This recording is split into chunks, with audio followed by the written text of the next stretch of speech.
Good evening, ladies and gentlemen, and welcome to some fake news for Battlefield. The developers of Battlefield, DICE in Stockholm, have recently announced that the Nintendo Switch will be getting its very own version of Battlefield 1. Their latest news post reveals that the game will run in 480p at 30 frames per second and requires two different players to control the character at the same time in an effort to promote team play and family-friendly experiences. A spokesperson for Nintendo said, "Battlefield 1 is exactly the type of game we're looking for on our new Nintendo console. After all, World War I was a great time for everyone involved." After an outcry from the South African Battlefield community, EA have finally stepped up to the plate and added in local South African servers to the game. That means that players from that region can now enjoy the game with less than 800 ping.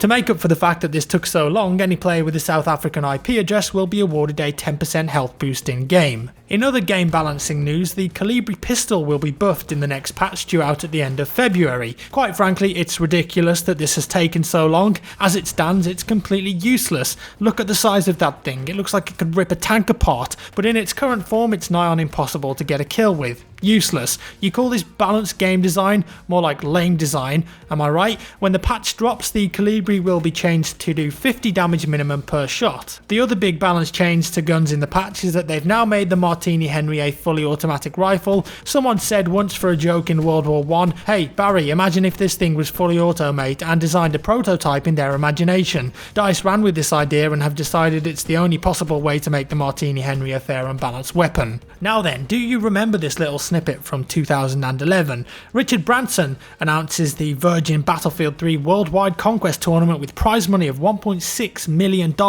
Yeah, totally never happened. Until today. Yay! Virgin Gaming have literally just posted a new video where Richard Branson states that it was just an epic troll all along, but the actual tournament will take place in November 2017 this year, with the LAN finals set in a location so brilliant that even Richard Branson himself might just be there. And these LAN finals are set to coincide with the release of the new DICE Los Angeles developed competitive Battlefield esports game. The title is still work in progress, and details of the game are scarce, but we do know that there will be dinosaurs and the apocalypse. Sounds pretty fun to me. Electronic Arts also published a press release stating that if you want to play the new Battlefield game, you've got to take part in a written test on how to play the game before you can even log in. After Tommy from 2 Angry Gamers went on a killing spree last year because someone didn't drop him any ammo for an entire round, EA have decided for health and safety reasons the written test would encourage team play and be an effective deterrent for murderous rampages in the future.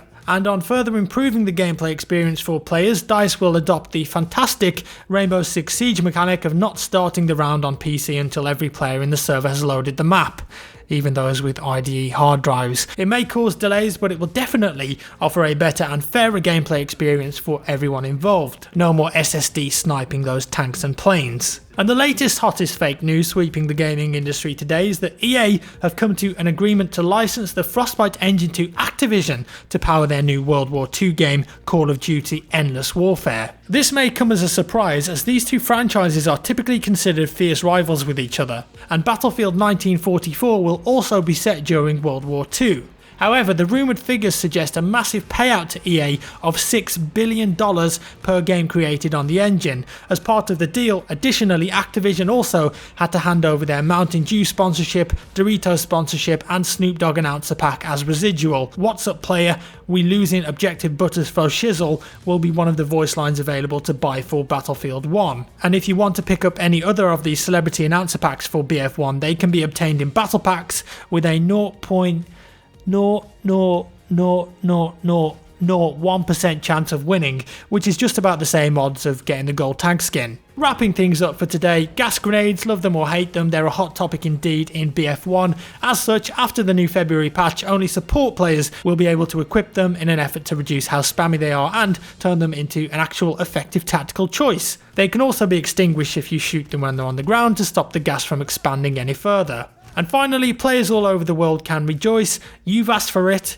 you've really pushed for it, and DICE have delivered. You can now control the pigeon as a spectator camera in live Battlefield 1 matches. Pressing mouse 1 will also drop a nice treat onto any unsuspecting victims below. How lovely is that? Big up to DICE for listening to the community and adding that one in the game. And that's all for today's fake Battlefield news. I hope you enjoyed this episode, and if you did, leave a comment and a rating down below. With that said, I'm going to sign off now, and I'll see you in the next one.